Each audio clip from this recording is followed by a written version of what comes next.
accoutumance, tous les samedis de chaque semaine hebdomadaire, nous nous retrouvons pour un rendez-vous sécurité. L'occasion de parcourir ensemble quelques cas vécus de situations délicates et tendancieuses. Une fois n'est pas en costume, nous aborderons aujourd'hui le délicat problème de l'insécurité alimentaire. En effet, l'agent fédéral que je suis, digne représentant des forces de l'ordre, doit aussi s'alimenter correctement s'il veut capturer un maximum de truands dans un minimum de laps de temps. Hélas, notre métier est à risque, ne nous emmène que trop souvent dans les carrefours sur la piste de Macro, à résolutionner les crimes de lèse-majesté, à faire la différence entre l'ivresse et le bon gras, ou encore à la poursuite d'un quelconque délice de fuite à collerette pour les 20 pieds. Un faux plat ou un mauvais est, et bardaf, c'est l'intoxication alimentaire qu'on absca et à se tenir. Après enquêtes et consultations de nos collègues de la police judicieuse et sous les conseils d'avisés de leur diététicien Mister, oublions ce soir pour un instant éternel si possible les grandes enseignes des supercheries commerciales et dévisageons la chose autrement. Je vais donc prendre un chemin de transverse en quittant les autoroutes stéréotypales de la consommation et en poussant la chevillette de cette petite boutique afin d'y faire mes achats d'emplettes journaliennes. Démonstration.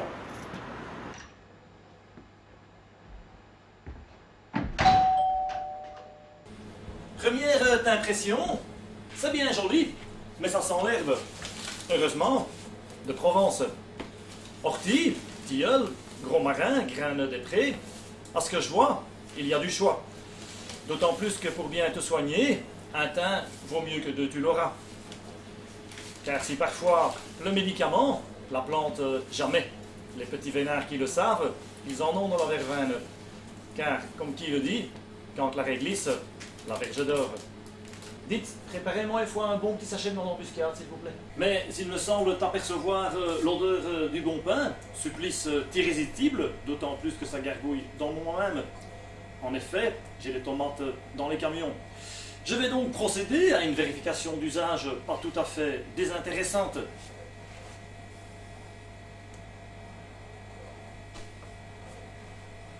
En effet, il s'agit de bon pain comme d'antan jadis, et pas comme c'est trop souvent le cas de ces contrefaçons de mousse synthétique, inodores, incolores et insipides, gonflées en l'hélium et dès lors à effet rétrodétractif certain.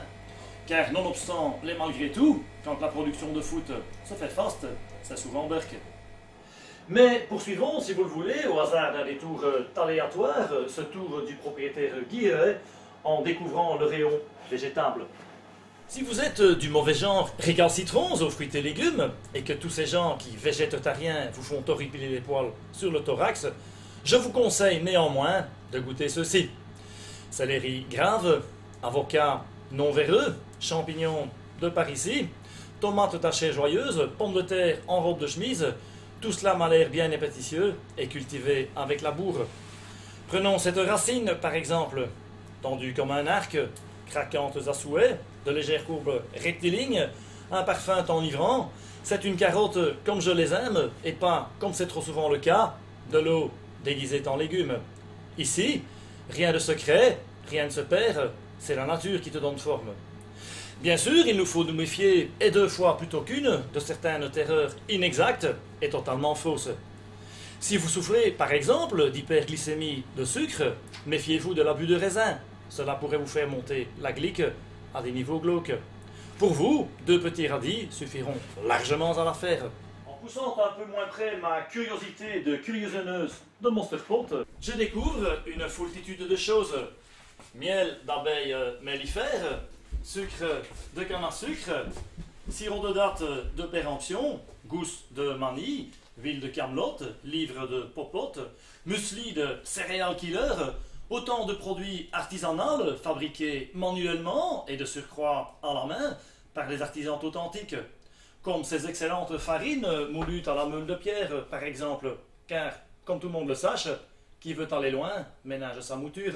Je prendrai bien ce petit paquet d'amandes afin d'en distribuer quelques-unes à la sortie.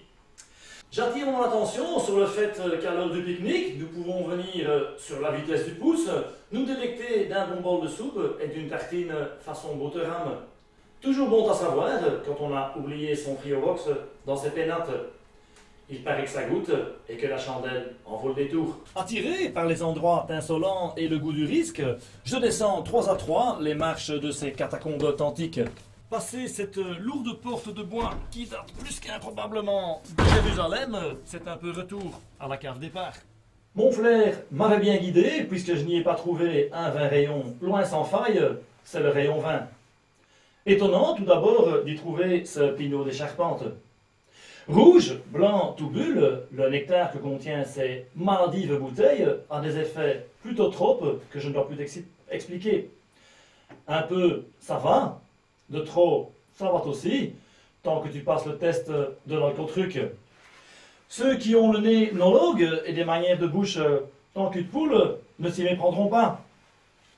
Arôme de fragrance, tanin velouté rappelant la rosée des sous-bois, avec une fin de bouche de biscuits aux amandes grillées et des effluves nostalgiques de vieux cartables en cuir. Santé.